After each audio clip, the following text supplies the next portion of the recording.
बिस्मिल्लाहिर्रहमानिर्रहीम। अस्सलाम वालेकुम नादरीन, आप यूट्यूब चैनल देख रहे हैं, मैं इमरान खान हूँ। नादरीन, आज आज़ाद कश्मीर के शहरियों के हवाले से, आज़ाद कश्मीर के हवाले से आज एक बड़ा अहम दिन होने जा रहा है, क्योंकि आज फ़ैसला हो जाएगा।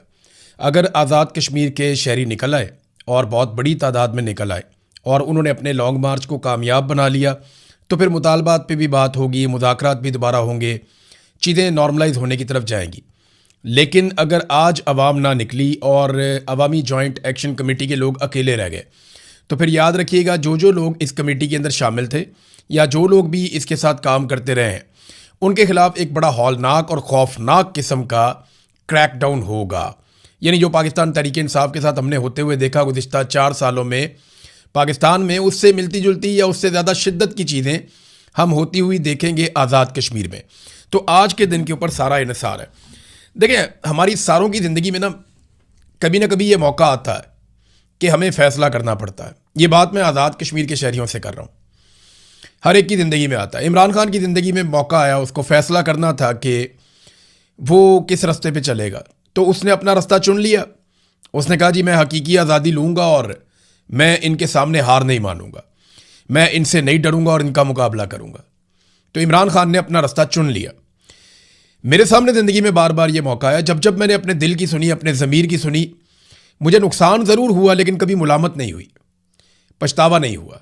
हाँ, नुकसान ज़रूर हुआ। यानी मैं खुशियाँ ख़रीद सकता था लेकिन इत्मीनान चला जाता। तो मेरे साथ आज जो भी है, हो सकता है मैं ज़्यादा खुश ना हूँ, लेकिन मैं मुतमईन हूँ कि जो मैंने किया वो ठीक किया। जो मैंने किया वो मेरे दिल की आवाज़ थी। कभी कभी ऐसा होता है कि आप एक फ़ैसला कर लेते हैं वक्ती तौर पर, कमज़ोर पड़ के, वक्ती तौर पे किसी मुसीबत से बचने के लिए आप फ़ैसला कर लेते हैं। वो एक कमज़ोर लम्हा आपका पीछा करता है, फिर वो आपको नहीं छोड़ता, ज़िंदगी भर का एक पछतावा रहता है। तो उस पछतावे से बचने से बेहतर है कि मौके के ऊपर अपने ज़मीर की आवाज़ सुनी जाए, वो फ़ैसला किया जाए जिस फ़ैसले में पछतावे का अंसर ना हो, बाद में आपको पछताना ना पड़े, आप फ़ख्र कर सकें अपने ऊपर कि ठीक है, नुकसान हो गया, कोई बात नहीं, ठीक है, मेरे पैसे ज़ाया हो गए, मेरी प्रॉपर्टी का नुकसान हो गया, मुझे खुद कुछ सेहत के मसाइल आ गए या कुछ भी हुआ, लेकिन कम से कम मैंने जो किया मैं उस पर मुतमईन हूँ। तो ये ज़िंदगी में सबको मौका मिलता है, हर एक को मिलता है।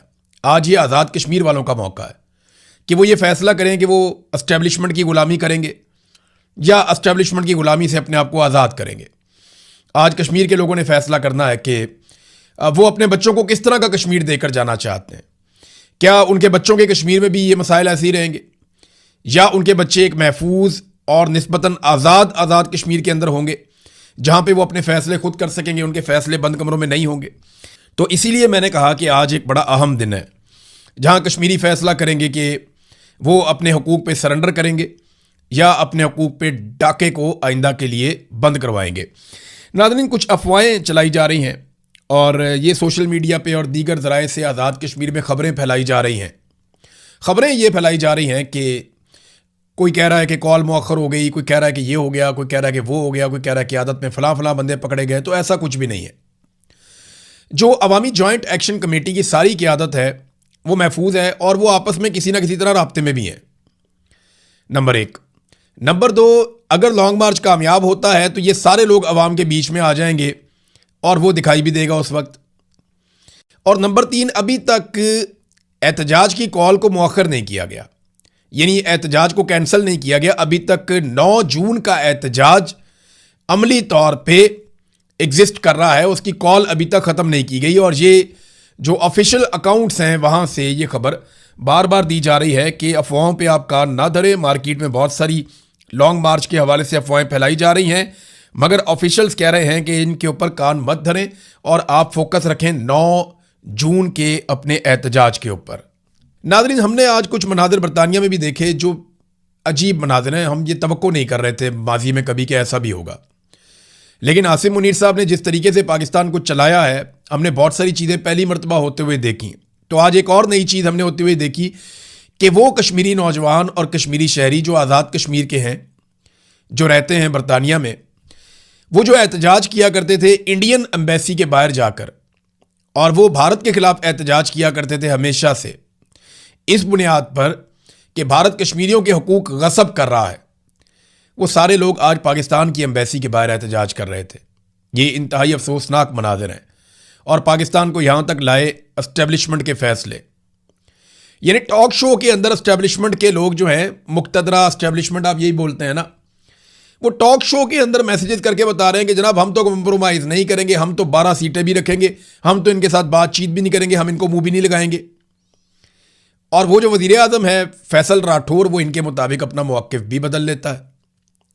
अब एक और खेल भी हुआ है आज।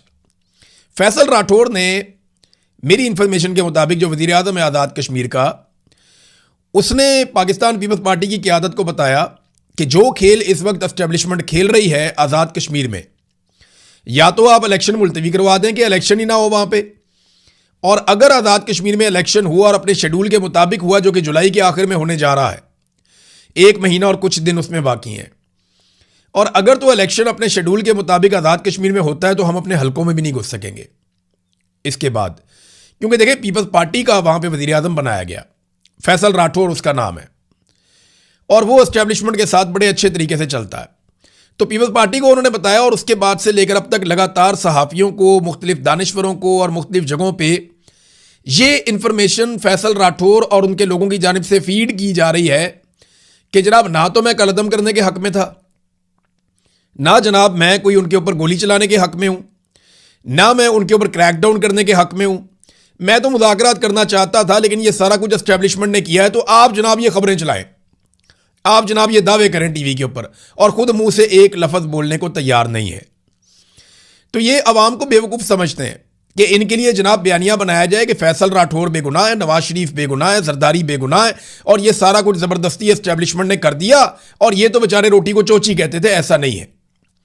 मैं कुछ चीज़ें रिकॉर्ड पे लाना चाहता हूँ, और मुझे आज़ाद कश्मीर के लोग मेरी तस्हीह कर सकते हैं। आप खुद बताएं मुझे, यहाँ कमेंट करके आप बता दें कि क्या नवाज शरीफ ने या जरदारियों ने, शरीफों ने या जरदारियों ने, किसी ने भी अभी तक मजम्मत की है जो रावलाकोट में कत्लेआम हुआ या जो ऑपरेशन हुआ उसकी, या एक अवामी जॉइंट एक्शन कमेटी को कलअदम करार देने पर इन्होंने कोई मजम्मत की हो या कोई स्टेटमेंट दिया हो इस अमल के खिलाफ? तो ना नवाज शरीफ बोला, ना